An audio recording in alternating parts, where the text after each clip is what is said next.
Dilemparin bom, kantor kontras itu. Bom Molotov? Bom Molotov, pernah dilemparin bom. Kemudian juga pernah diserang secara fisik.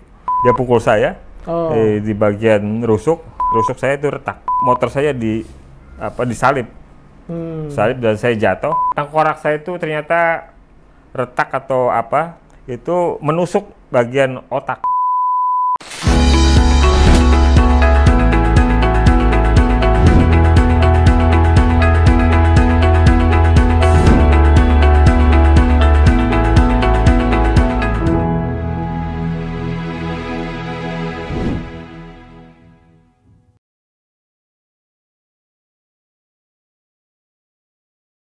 Kawan baik, jumpa kembali di kanal The Nur Iswan Show.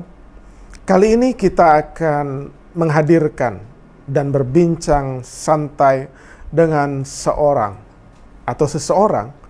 yang pernah aktif lama di LSM atau NGO.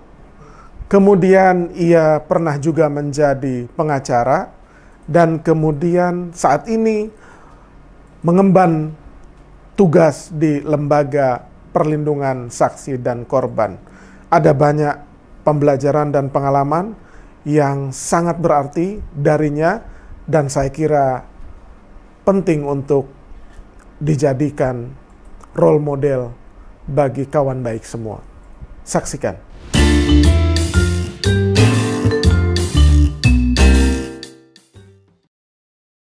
Kawan baik, saya sudah bersama dengan sebenarnya sahabat lama saya. Beliau ini banyak mengajarkan hal-hal yang di luar dugaan terhadap saya. Inilah tamu kita, Bang Edwin Partogi. Selamat datang di kanal The Nur Iswan Show. Terima kasih undangannya Bang Iswan. Rasanya apa? Rasanya seperti apa ini? Seperti menghadapi ILC. Seperti menghadapi ILC gitu.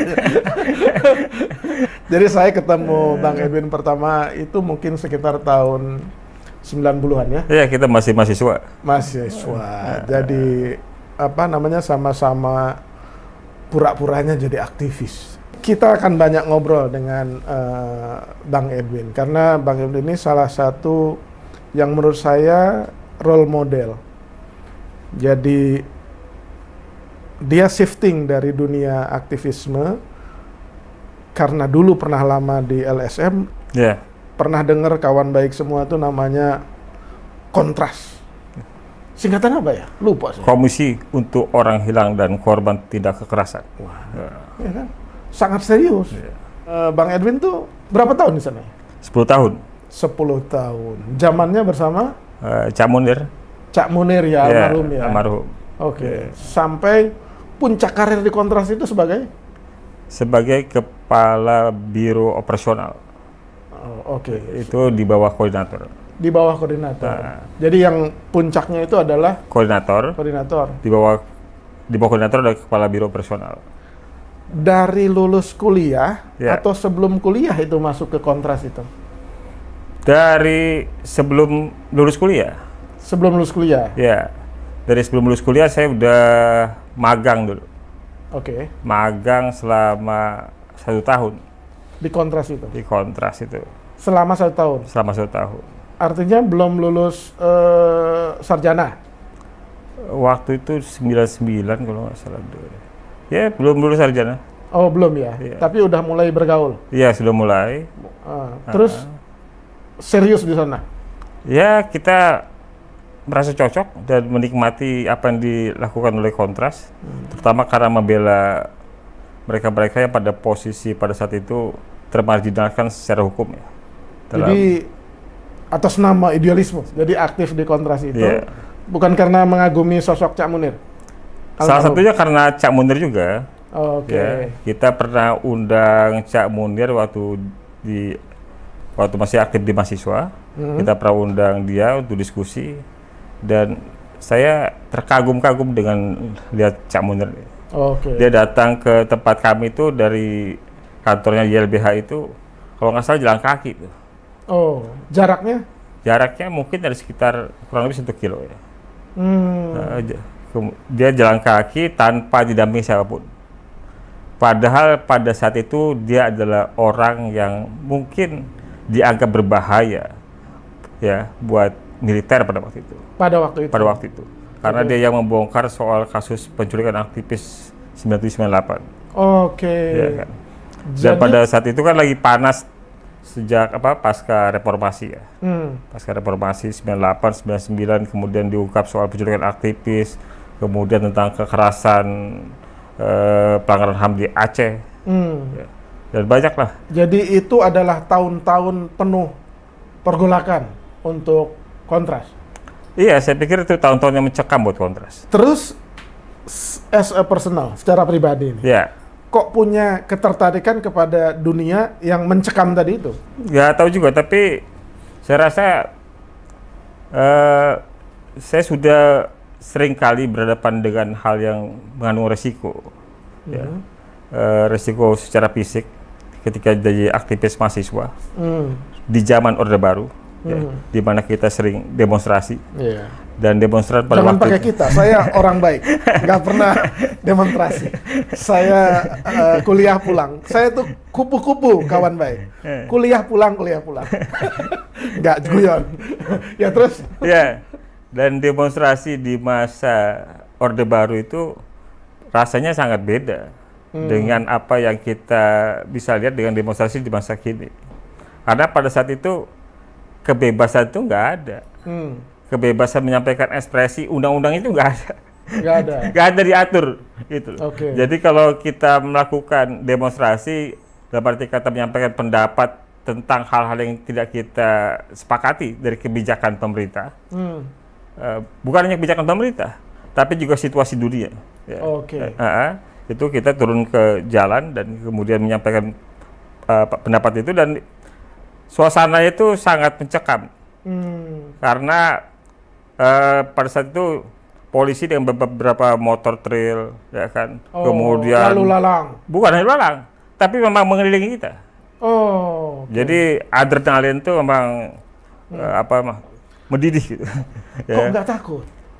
Tentu takut pada awalnya. Pada awalnya takut, tapi lama-lama karena darah muda kawan. Iya, lama-lama saya juga menikmati. Ya. Asik gitu. Gitu. Jadi nggak dilarang sama orang tua atau pacar gitu? Orang tua mungkin nggak pernah tahu. Nggak menjangkau. Iya, saya nggak pernah kasih report bahwa saya ikut demonstrasi, saya lakukan apa-apa itu nggak pernah. Bahkan ketika saya menjadi korban pada aksi mahasiswa di tahun 99, ya, saya dirawat di rumah sakit. Keluarga saya, orang tua saya nggak tahu. Oh ya, kawan baik. Waktu itu kilas balik sedikit saja. Ada namanya rancangan undang-undang penanggulangan keadaan bahaya.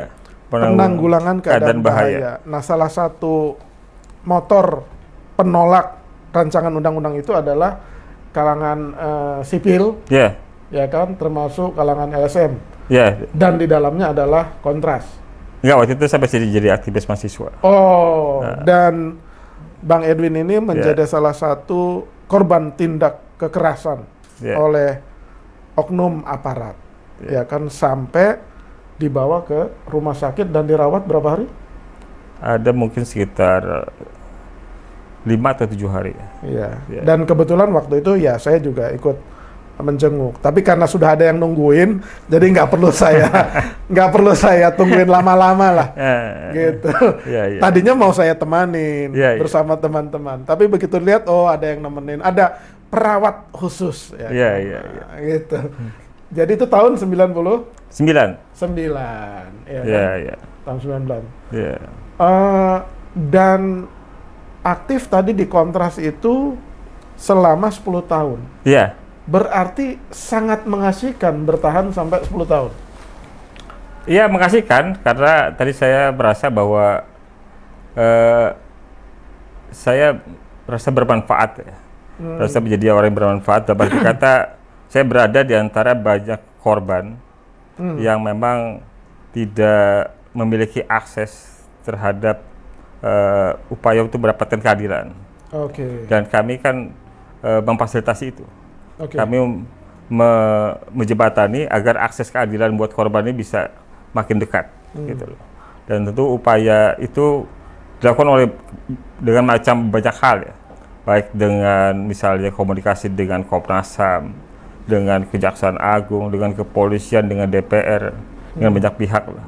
Jadi bentuknya tuh advokasi ya? Salah satunya advokasi, tapi selain advokasi kita juga punya banyak kegiatan yang cukup kreatif. Kami pernah bikin teater, teater orang hilang. Kami sering bikin acara misalnya yang bersifat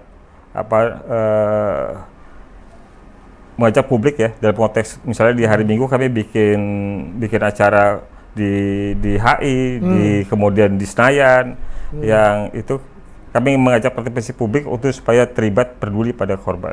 Ya.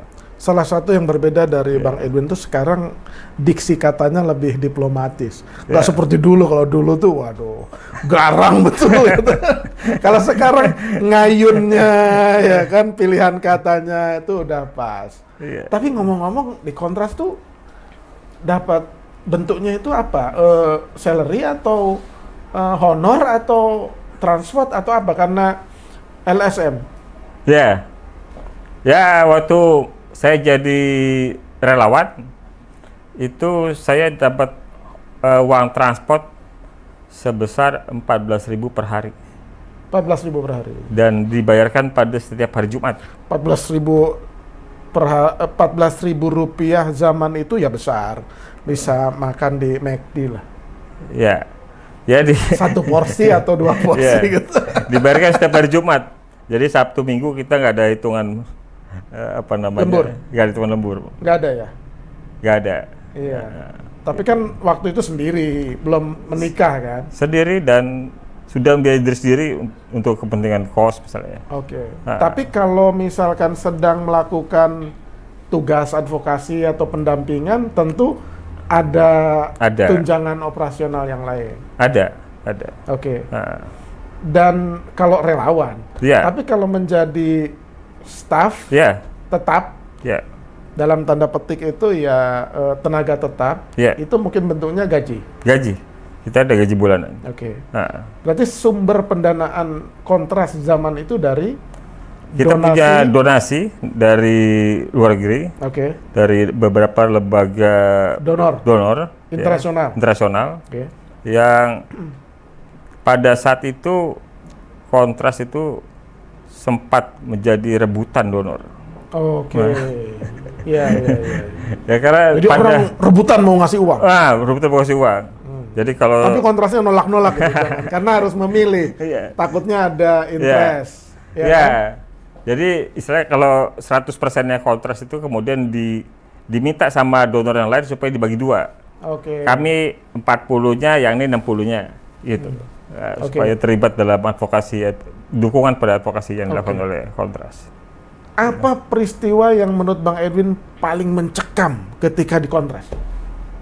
Salah satunya kami pernah, dan ya bukan hanya pernah, tapi berulang kali mengalami kekerasan langsung di Kontras. Termasuk juga ya secara langsung itu kantor kami memang didatangi oleh sejumlah preman dan kemudian menghancurkan kantor, ya kacanya, pintunya, komputernya, termasuk badan saya, termasuk saya. Ya, termasuk saya pernah juga mengalami kekerasan itu di kantor saya sendiri oleh preman itu. Nah, hal-hal seperti ini kawan baik perlu tahu pada zaman itu. Zaman itu. Dalam tanda petik itu yang masih zaman kegelapan untuk para aktivis. Kan? Yang sekarang sudah tidak terjadi lagi karena semua pihak sudah menyadari bahwa itu kurang baik. Jadi ada cara penyelesaian yang lebih elegan. Jadi sekarang kan jarang terjadi seperti itu kan? Jarang lagi. Jarang. Ya kan? Kalau Kontras setidaknya seingat saya ada 2-3 kali mengalami penyerangan. Jadi itulah yang paling baik penyerangan secara langsung fisik, sekelompok orang datang menghancurkan, merusak, dan termasuk juga melukai staf Kontrasnya, maupun pelemparan bom. Kemudian kasus, kasus. Kalau kasus kan berarti lebih spesifik. kasus yang paling mungkin kata yang dipilih itu bukan berkesan, tapi paling diingat. Ya, ada satu kasus di luar ya, kasus yang mungkin orang udah banyak dengar soal misalnya kasus penculikan aktivis, Trisakti Semanggi, ya. Kemudian Talang Sari Tanjung Priok. Ada yang lain yang di luar itu adalah beberapa orang Indonesia yang menjadi awak kapal itu disandra di Filipina. Oke. Ya, kemudian keluarganya itu datang ke Kontras karena sebelumnya mereka datang ke Kemenlu, namun tidak mendapatkan respon yang cukup positif. Oke. Ya, datang ke Kontras dan kemudian saya membangun komunikasi dengan banyak pihak, baik dengan DPR, kemudian Kemenlu, dan termasuk juga dengan ormas-ormas besar untuk mendapatkan dukungan. Ya, termasuk ketemu Gus Dur ketika itu ketua PBNU. Oke. Nanti kita lanjutkan lagi. Ya. Karena ada banyak kisah menarik yang kawan baik semua perlu ketahui. Bahwa ini bagian dari salah satu perjalanan, tapi juga baik untuk yang muda-muda, terutama kawan baik yang masih muda dalam memilih profesi di masa depan. Jadi pengalaman adalah guru terbaik. Nanti kita lanjutkan.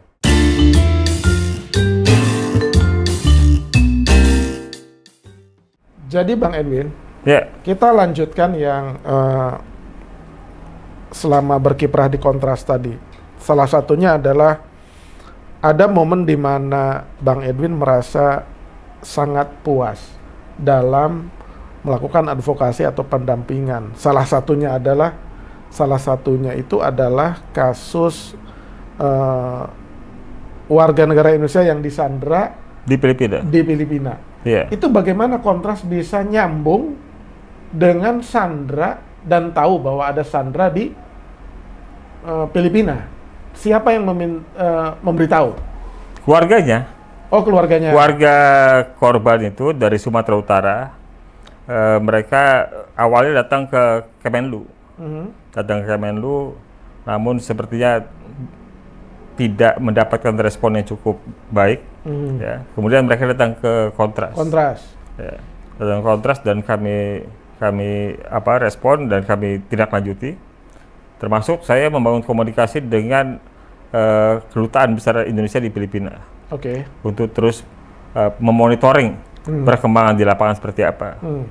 Jadi ada 3 orang warga negara Indonesia, ada yang tinggal dari Sumatera Utara, Depok, satu lagi dari Sulawesi. Mereka itu ngapain ke Filipina? Mereka ini kerja di kapal, Bang. Oh, ABK. Ya, kerja di kapal penarik itu. Kapal kayak penarik, batu bara atau kayu segala macam itu. Kayak tongkang itu ya, yang melintasi daerah situ, melintasi daerah Filipina itu. Nah, saya agak tergerak dengan situasi yang mereka hadapi karena sebelum itu ada juga sandra yang dialami oleh warga Indonesia yang kebetulan wartawan. Dari salah satu stasiun televisi ya, yang di Timur Tengah. Di Timur Tengah.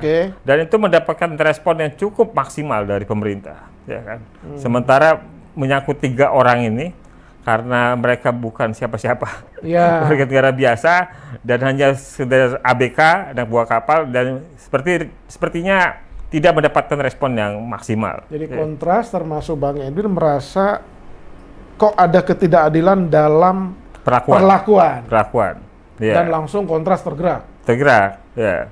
Ya itu tadi kami termasuk membangun komunikasi dengan Komisi 1 DPR dan Komisi 1 DPR juga membentuk tim, termasuk mereka berangkat ke sana dan alhamdulillah itu 3 orang itu berhasil diselamatkan oleh intelijen, oleh tentara Filipina. Gitu. Berapa lama waktu yang dibutuhkan sejak keluarga melapor ke Kontras sampai mereka dibebaskan dan pulang ke Indonesia? Ya, mungkin ada sekitar 1 bulan, 2 bulan? 1-2 bulan. 2 bulan ya? Iya. Dan itu menjadi momen yang paling membahagiakan Bang Edwin. Serasa hidup Bang Edwin ini dan Kontras bermakna buat mereka. Iya, itu salah satu yang membuat saya merasa punya bisa melakukan sesuatu lah buat orang lain ya. Walaupun tentu pekerjaan di kontras secara umum seperti itu. Secara umum kontras itu pekerjaannya nolong orang kecil, nolong orang yang tidak punya akses terhadap keadilan, nolong orang yang mengalami ketidakadilan, ya. Dan posisi kami di situ. Selama aktif di kontras, ya. Karena zaman itu penuh dengan situasi yang panas, ya kan? Apakah Bang Edwin pernah mengalami atau berapa kali mengalami kekerasan fisik yang juga membahayakan itu? Karena waktu jadi relawan kan waktu memperjuangkan atau memprotes rancangan undang-undang penanggulangan keadaan bahaya. Nah, kalau di kontras itu pernah nggak mengalami kekerasan fisik itu? Pernah.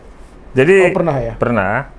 Karena kontras berulang kali juga menjadi sasaran langsung dari pihak-pihak yang tidak suka, tidak setuju dengan apa aktivitas kontras. Ya. Kami pernah dilemparin bom kantor kontras itu. Bom Molotov. Bom Molotov pernah dilemparin bom. Kemudian juga pernah diserang secara fisik oleh sekelompok orang, ya, yang mengakibatkan kantornya hancur, rusak. Peralatan komputer kami juga hancur semua. Termasuk juga beberapa staf mengalami penganiayaan. Dan salah satunya adalah saya. Gitu. Ya, kontras memang sudah biasa jadi target kekerasan ya, dari pihak-pihak yang tidak suka dengan aktivitas kontras. Jadi kami pernah dilempari bom Molotov, pernah juga dua kali di kantor kami diserang oleh sekelompok orang, termasuk juga melakukan penganiayaan terhadap staf di kontras. Staf dan aktivis kontras. Iya. Ya. Salah satunya Bang Edwin. Iya. Itu bentuknya seperti apa kekerasan fisiknya?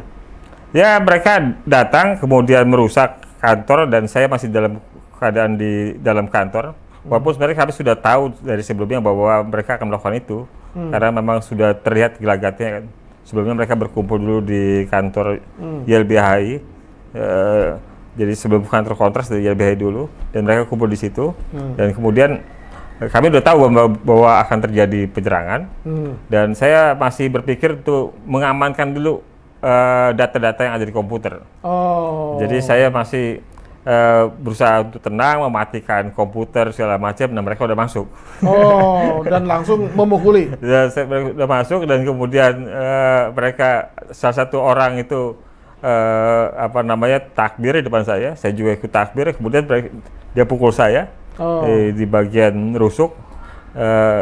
Ya saya rasa itu sih pada waktu itu sih nggak ada terasa apapun, ya, nggak ada terasa apapun.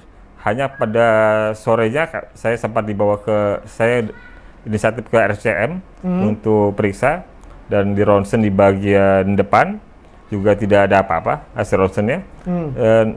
Kemudian setelah kembali ke tempat kos waktu itu, dan dari malam sampai pagi saya menggigil. Demam. Nah, jadi sepertinya ada yang nggak wajar.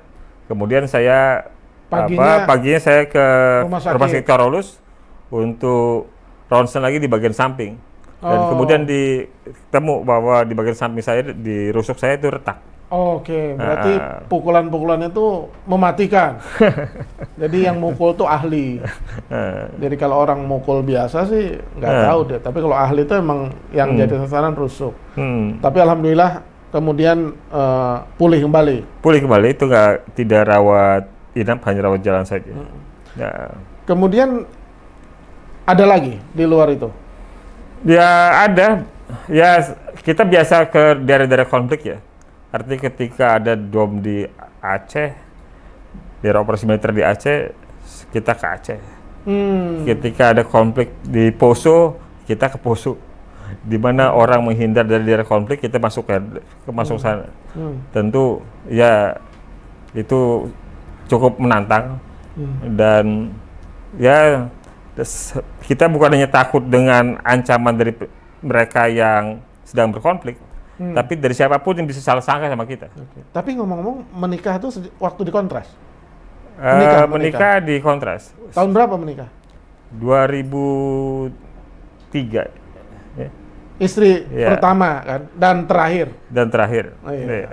2003. 2003. Oke. Ya. Jadi berakhir di Kontras itu 2010. 2010 kalau nggak salah. 2010. Konon dulu waktu itu pernah mengalami kecelakaan atau Ya, waktu itu saya kecelakaan sengaja atau nggak sengaja? ya di akhir-akhir 2000 mungkin 2000 berapa itu ya? 2008 tuh itu ada peristiwa dulu ini kena cicak buaya. Jadi kawan baik perlu tahu bahwa dulu itu ada konflik dan publik serta media menyebutnya itu konflik antara cicak dan buaya. Untuk mengganti kosakata cicaknya itu adalah KPK, Komisi Pemberantasan Korupsi, buayanya itu adalah Polri. kepolisian atau Polri. Nah, Yeah. terus ada konflik cicak dan buaya, Ya, kemudian Kontras ya saya bersama banyak kawan. membela. Kami ada di posisi cicak, posisi KPK. Kirain jadi wasit untuk menengahi gitu. Ternyata pro sang cicak. Pro cicak, Oke. gitu. Ada jilid 1, jilid 2 itu. Di jilid 2 saya termasuk yang aktif juga untuk memfasilitasi atau membuat agenda-agenda aksi, ya, bersama salah satunya Fajrul Rahman Yang sekarang jadi juru bicara. Iya. Memang hidup itu ini ya, Iya. sempit. Iya, Effendi Ghazali, Fajrul Rahman, dan banyak lagi yang lain. Oke. Ya. Dan sepulang kami aksi di hari Minggu pada Car Free Day, ya, kami buat panggung bersama undang beberapa artis yang mendukung juga cicak. Ya. Pulangnya dalam perjalanan pulang selepas dari lampu merah di Dewi Sartika di daerah Kemang Melayu, motor saya disalip. Salib dan saya jatuh. Ya. Pasti sebagian orang menganggap itu jangan-jangan tindakan yang disengaja. Tapi kan sulit untuk dibuktikan ya kan? Sulit karena memang Tengah malam. bukan, itu sebenarnya masih pagi, pagi tapi masih sepi. Oke. Masih sepi ya. Masih sepi dan ya siapa yang menyerempet saya itu juga saya nggak tahu sampai sekarang. Ya. Nggak Oke. tahu. Jadi seperti tabrak lari lah. Tabrak lari seperti itu. Dia juga pakai motor. Oh. Dia juga pakai motor. Kemudian saya dibawa ke rumah sakit Mitra Keluarga. Oh, bukan Karolus lagi. Bukan. Biasanya Karena lebih kan dekat. Lebih dekat. Langganannya Karolus. Jadi saya ingat hanya saya telepon teman saya, koordinator Kontras pada saat itu, Usman Hamid. Saya telepon, "Man, gua di sini, gua kecelakaan." Nah, dia datang jemput, saya bawa ke sana. Bang Usman Hamid sekarang di Direktur Amnesty International. International Amnesty. Ya. Oke. Iya. Saya dibawa ke rumah sakit Mitra Keluarga dan saya sempat lupa saya tadi habis ngapain. Aktivitas saya tadi sebelum sampai rumah sakit ini Tapi ngapain. berdarah kepala. Enggak. Kepala saya nggak ada darah, cuma ada lecet di tangan saja, sama kaki. Itu kemudian mereka periksa kepala dan ada pendarahan. Oke. Pendarahan karena tengkorak saya itu ternyata retak atau itu menusuk bagian otak. Oke. Jadi ada pendarahan yang kemudian harus dilakukan operasi.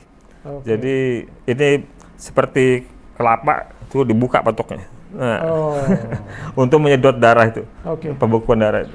Kalau dari perjalanan itu tadi, ini Ya. ya tinjauannya kemanusiaan. Ya, Kan udah punya istri dan punya anak, ya kan? Nah, apakah misalkan istri pasti penuh kekhawatiran karena saking cintanya, ya kan? Wah, terus melarang karena itu tadi, karena nggak tega atau kasihan karena khawatir gitu. Itu gimana mengkomunikasikannya ke istri dengan peristiwa-peristiwa seperti itu? rasanya hal itu nggak terjadi. Oh, pengertian. Iya, Istri penuh pengertian. penuh pengertian. Ya. Dari pendapatan saya yang kecil sejak jadi relawan sampai jadi staf di Kontras dan banyak ke daerah konflik.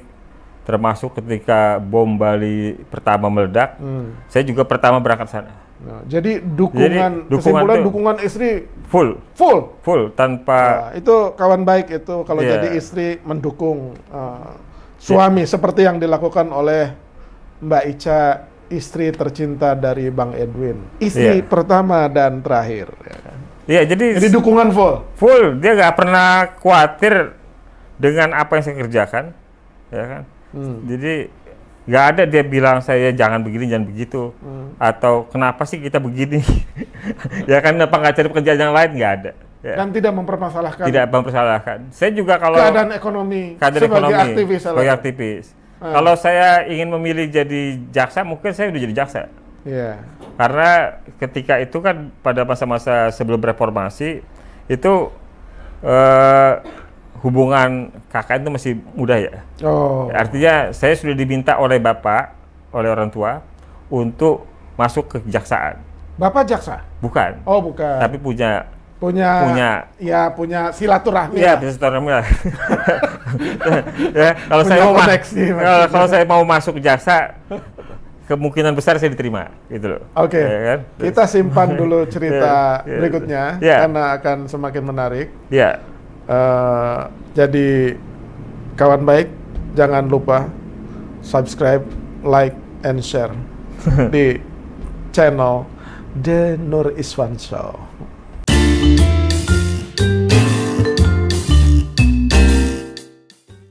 Oke, kawan baik, kita lanjutkan bincang santai dengan Bang Edwin Partogi. Bang Edwin biasanya nggak mau disebut sebagai tokoh ya kan. Ia salah satu aktivis yang dikenal publik pada zamannya. Jadi ada adagium gini, setiap masa ada tokohnya, setiap tokoh ada masanya. Nah gitu. Nah kita lanjutkan ke Bang Edwin. Yang menarik, kiprah Bang Edwin di Kontras tadi 10 tahun, relatively ya cukup lumayan lama. Yang ingin kita tahu adalah kenapa Bang Edwin tidak memilih opsi profesi atau aktivitas atau pekerjaan yang lain. Padahal pasti sebagai sarjana hukum, kalau saya lihat CV-nya itu dari litigasi yang swasta kemudian melanjutkan Fakultas Hukum di UI. Ya kan? Nah, pasti tawaran-tawaran lain yang mungkin lebih menggiurkan itu ada. Kenapa tidak mau? Ya soal ini aja, soal hati aja. Artinya memang kalau pakai pendekatan material, ya sepertinya sulit membayangkan mendapatkan sesuatu sebagai aktivis Kontras ya. Oke. Tapi sebagai kepuasan diri, kepuasan batin, ya saya rasa itu melampaui materi. Oke. Ya. Artinya kalau ada orang baru beralih ke hobi setelah ekonominya teratasi, kalau saya diawali hobi dulu. Jadi ya bekerja dengan membantu orang lain, ya meringankan beban orang lain, itu. Jadi menghadapi resiko untuk orang lain itu ada kepuasan tersendiri dan kebahagiaan sendiri ya. Ya. Oke. Nah kemudian toh juga pada akhirnya dalam tanda petik tuh berakhir. Ya. Apa yang menjadi pertimbangan mengakhiri kiprah di Kontras? Pertimbangannya apa? Ya mungkin ini aja, karena merasa bahwa ada sinyal di dalam diri kita bahwa cukup. Nah, itu aja. Bahwa kita nggak boleh kemudian terpaku pada satu panggung, ya. Dan jangan sampai kemudian panggung itu sendiri ninggalin kita. Oh, jadi saya merasa sebelum panggung meninggalkan Bang Edwin, Edwin tinggalkan panggungnya. Ya, jadi saya merasa cukup, ya, dan kemudian saya beralih jadi profesi pengacara. Oh, setelah dari Kontras itu, dengan kemudian menjadi buka kantor pengacara. Buka kantor pengacara. Namanya apa itu? Ada 2 kali buka. Pertama, kalau nggak salah Topan tuh to-nya itu Partogi. Oh, oke. Ya kan. Kemudian pan itu ada P-nya itu ada Pelu. Ya, Abu Said Pelu. Ya. A-nya itu ada Andi. Oh, 3 orang. 3 orang Pendiri. pendiri itu, ya kan. Oke. Ya, jadi namanya Topan. Kemudian itu bertahan setahun kalau nggak salah. Setahun, Kemudian kita ganti lagi grup bersama Usman Usman Hamid. saya dan Abu Said Pelu. Oh, oke. 3 orang ini dari kontra semua. Oke. Ya. Kita buka dan kemudian juga beberapa tawaran juga masuk, termasuk dari BUMN asing yang punya pekerjaan di Indonesia, dan mereka nawarin kita sebagai corporate lawyer. Hanya saja lagi-lagi ada persoalan Nurani menolak. Kita yang merasa nggak cocok karena mereka bekerja di wilayah eksploitasi sumber daya alam, misalnya apa yang menurut kami itu dulu yang kami tentang. Ya. Jadi rasanya mendapatkan sesuatu dari situ kayaknya hati menolak. Jadi ternyata Bang Edwin ini sering menggunakan hati dalam beraktivitas, ya kan? Nah, yang kedua ini bertahan berapa lama? Yang saya sampai dengan 2013, ya. Kemudian kami juga ada buat LSM baru. Ya, selain ada kantor lawyer bersama Usman Hamid dan Abu Said Pelu tadi, kami punya kantor baru juga, LSM baru. Namanya? Public Virtue Institute. Oh, Public Virtue Institute. Ya. Pasti dengan Usman Hamid lagi? Bersama Usman Hamid dan Mas Ai Priyono. Oh, Ai Priyono, ya salah satu tokoh Jogja. Iya, tokoh Jogja. Ya, kami membuat kajian tentang terutama khususnya pengaruh digital, sosial media dalam politik. Misalnya pilkada DKI, dan kami terbitkan beberapa buku, termasuk satunya ada buku Babon, buku tentang arah demokrasi Indonesia. Itu penulisnya dari dalam dan luar negeri, beberapa nama Jeffrey Winter. Jadi gabungan penulis. Termasuk penulis luar tuh menuliskan di situ, dan menurut saya itu salah satu karya yang cukup baik. Sampai sekarang juga Public Virtue masih eksis, masih hidup ya, masih ada. Sekarang yang pegang siapa? Public Virtue itu setelah Bang Edwin ke LPSK, Bang Usman ke Amnesty International, Mas Ai juga almarhum. Sekarang yang muda-muda lah ya. Yang muda-muda, tapi masih juga ada Usman Hamid langsung mendampingi juga di situ. Jadi selain di Amnesty International, dia masih aktif di Public Virtue. Sebagai ketua Dewan Pembina. Ya. Partai politik itu kan. Semacam itulah. Setelah itu, kemudian kapan terpilih jadi komisioner Lembaga Perlindungan Saksi dan Korban. Ini kawan baik semua yang muda-muda harus menghafalkan itu. LPSK itu adalah Lembaga Perlindungan Saksi dan Korban. Yang lahirnya itu diamanatkan oleh undang-undang pada tahun 2006. Jadi terpilihnya pada tahun 2013. Kok bisa terpilih gitu? Waktu itu dibuka terus daftar kan gitu ya? Iya. Di 2013 dibuka pendaftaran, saya daftar di awal-awal tahun 2013. Kemudian proses pendaftaran dari panitia seleksi yang dibentuk oleh Presiden. Panitia seleksi itu terdiri dari berbagai tokoh di situ. Ada akademisi, ada pejabat, ada perwakilan tokoh masyarakat. Ya, mereka yang menseleksi, mereka yang mendaftar di awal.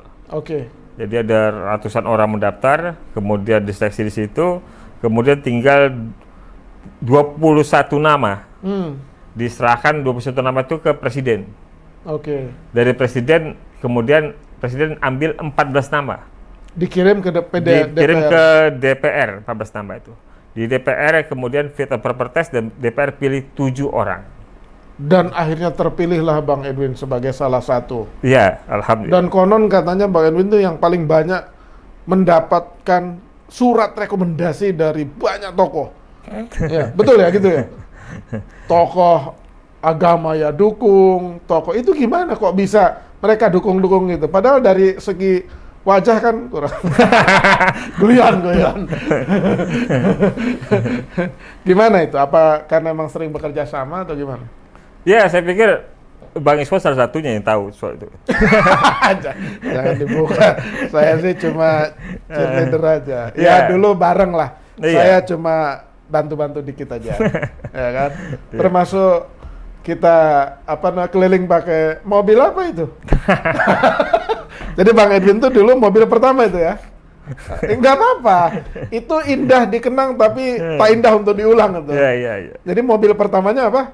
Seret. Seret. Tahun 80 81 itu ada istrinya mengingat. 91. Tahun 91. Jadi saya mendampingi beliau dulu ya naik mobil itu ya. Iya.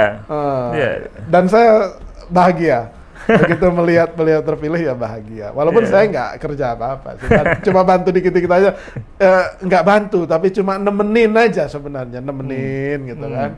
Menyambungkan silaturahmi. Ya, oke. Akhirnya Bang Edwin Partogi ini terpilih. Ya, alhamdulillah memang sudah garis hidup dari Tuhan dimudahkan kemudian menjadi salah satu dari tadinya tokoh aktivis LSM shifting menjadi komisioner LPSK yang panggungnya pasti lebih besar tapi juga amanah dan tantangannya jauh lebih besar.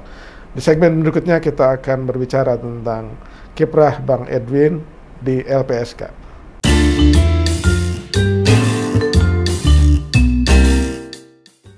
Kawan baik, kita lanjutkan lagi bincang santai dengan Bang Edwin Partogi.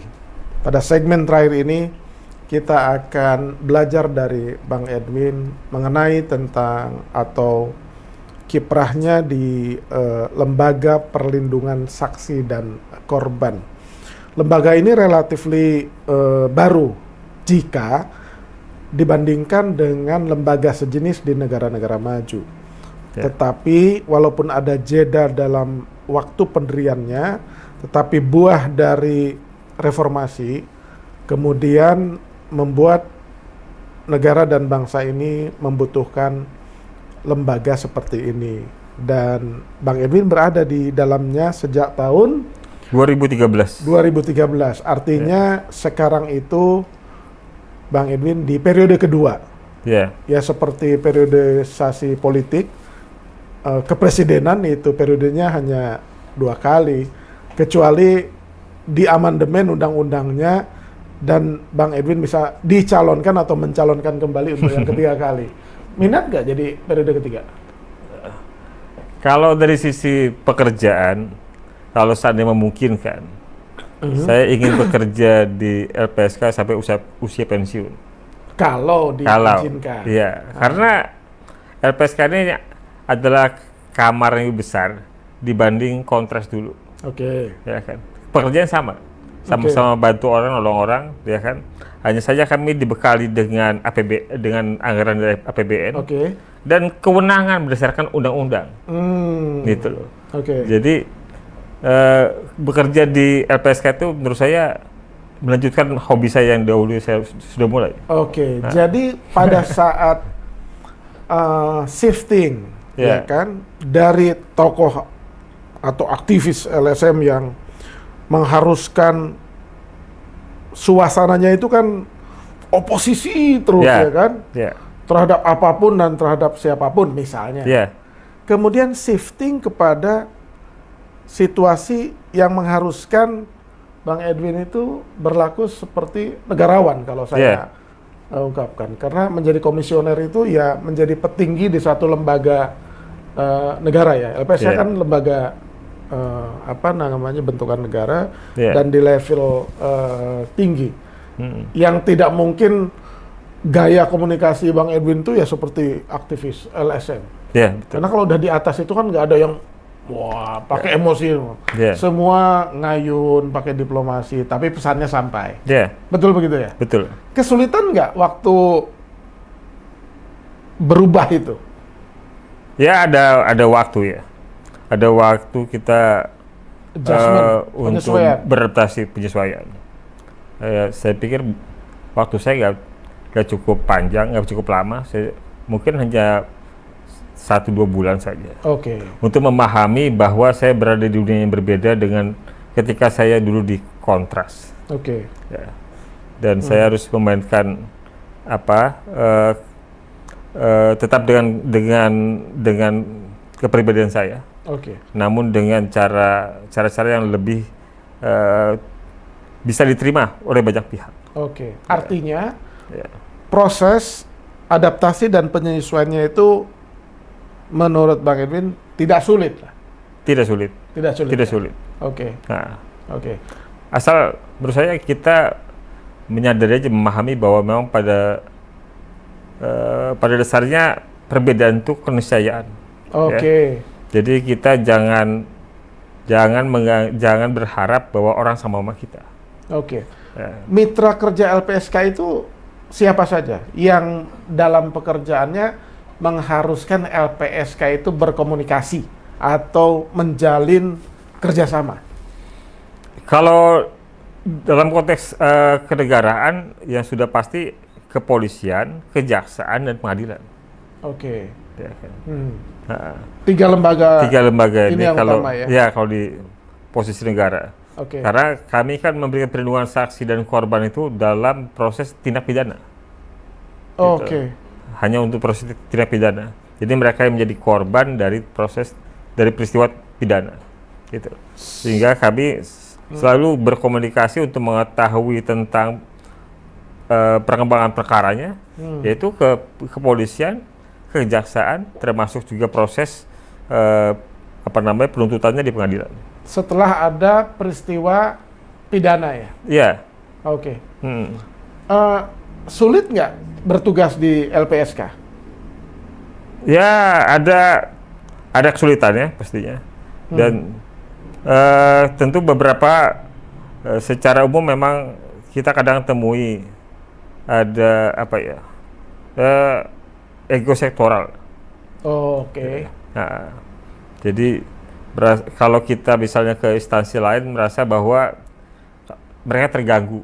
Oke. Ya, mereka merasa Ada perasaan seperti itu. Ada perasaan seperti itu. Ya. Di sisi lain juga ada juga mereka terbantu atau mereka yang meminta pada kita, ya, misalnya kepolisian yang meminta pada kita untuk melindungi sejumlah saksi atau korban. Oke. Gitu loh. Jadi itu tapi makin kesini mungkin hal-hal seperti itu bisa dipahami di setiap lembaga bahwa LPSK bertugas memang untuk melindungi saksi dan korban. Bukan berarti melindungi saksi dan korban itu harus menjadi lawan dari institusi lain, kan begitu logikanya? Betul. Oke. Tidak menjadi lawan, walaupun kadangkala ada beberapa kasus yang diistilahkan oleh publik secara sosial itu disebut dengan kriminalisasi. Oke. Ya, orang yang dinilai tidak punya kesalahan dicari-cari kesalahannya dan dipidanakan, dijadikan tersangka segala macam. Nah, itu juga tuntutan publiknya besar kepada LPSK supaya LPSK bisa memperluas pemaknaan korban itu, bukan aja memang korban ANSI dalam tindak pidana, tetapi juga korban kriminalisasi ini. Gitu. Nah, ini yang kadang-kala ya kita ekstra advokasi. Gitu. Jadi bukan hanya dalam konteks perlindungan pada soal rasa aman dari si korbannya, tapi juga advokasi untuk agar korban ini mendapatkan keadilannya. Gitu. Nah. Sebagai akhir dari bincang santai kita, Bang Edwin, ini yang penting mungkin untuk kawan baik yang dimanapun berada, terutama kaum muda yang mungkin harus lebih banyak mengetahui peran-peran kelembagaan atau profesi, ya kan? Apa tips yang Bang Edwin sarankan sebagai tokoh senior yang pernah lama di LSM kepada anak-anak muda, kawan baik semua yang ingin berkecimpung di LSM? Apa yang harus dipersiapkan? Ya, menurut saya harus bergerak memang dari minat. Kalau kita punya minat untuk memperjuangkan keadilan, kebenaran, berpihak pada mereka yang lemah, di LSM tempat yang tepat. Nah, sekalipun memang orang kadangkala ada memilah atau membuat perbedaan antara Kalau kami di kontras ada kami sebut LSM plat hitam, plat merah, plat kuning. Oh, apa itu definisinya? Kalau plat merah ini LSM memang dibentuk oleh pemerintah. Oke. Jadi karena ada program-program pemerintah yang dimintakan oleh pemberi hibah atau pemberi dana untuk melibatkan LSM. Oh, oke. Jadi ini LSM yang dibentuk oleh pemerintah. Jadi kita sebut LSM plat merah. Kalau LSM plat kuning ini yang kadang-kala yang sering banyak menjadi aib karena mereka mendapatkan apa namanya persoalan atau masalah-masalah di instansi kementerian segala macam itu digunakan untuk menekan secara publik, tetapi ke dalam meminta ini apa kerjasama? Konsinyasi. Konsinyasi. Minta konsinyasi. Ini yang praktiknya banyak di seluruh Indonesia, ya, sama seperti juga pers. Oke. Ya kan? Nah, kalau kami sebut LSM yang plat hitam. Plat hitam. Plat hitam. Kami independen, kami nggak bergantung sama pemerintah. LSM beneran? Iya, kami nggak bergantung sama pemerintah. Ya, kami memang berada di posisi yang kami perjuangkan. Oke. Ada kawan-kawan kami di Walhi untuk isu lingkungan. Oke. Ada kawan-kawan kami di ICW misalnya untuk isu korupsi. Untuk isu HAM ada kontras, ada YLBHI. Oke. Di luar minat dan passion atau apa namanya kesukaan. Iya. Ya.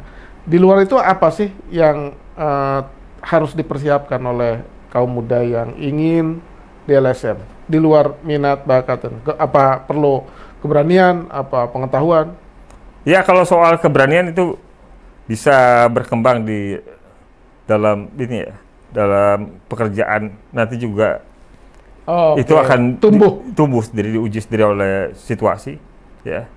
Pada dasarnya saya juga penakut, tapi saya lebih takut kalau tidak bisa berbuat apa-apa. Oke. Itu quote of the day. Saya adalah penakut, tapi lebih takut lagi jika tidak bisa berbuat apa-apa. Artinya tidak ada manfaatnya. Tidak ada manfaatnya. Gitu. Oke. Dan jangan, di sisi lain menurut saya, jangan berpikir untuk mendapatkan materi. Orientasi materi. Orientasi jangan materi. Tetapi kalau kita tadi saya sampaikan di LSM plat hitam, akan banyak ilmu yang kita dapat yang itu akan sulit kita peroleh di tempat lainnya. Artinya mereka ini, ya, LSM plat hitam ini, mereka ini sedikit orangnya, anggarannya kecil, tantangan atau advokasi yang dihadapi, yang dibela itu banyak betul, dan itu membutuhkan kreativitas, imajinasi. Gitu. Dan di situ yang menurut saya kekuatan kawan-kawan di LSM adalah mereka kreatif. Dan secara mental juga jadi tangguh ya? Tangguh. Jadi mereka sedikit, kemudian tidak dibekali oleh undang-undang, ya kan, anggarannya juga kecil, tapi beban tanggung jawabnya dari masyarakat, dari korban itu besar, itu membuat mereka jadi kreatif dan berani. Terakhir, berani nggak menyarankan Bang Edwin kepada kawan baik yang masih muda dimanapun berada itu, kalau aktif di LSM, jangan di situ seterusnya, harus ada batas waktu? Agak sulit. Artinya dikembalikan ke orangnya. Kembali ke orangnya, karena menurut saya hidup pilihan. Tidak tepat juga kalau dikatakan bahwa LSM adalah batu loncatan.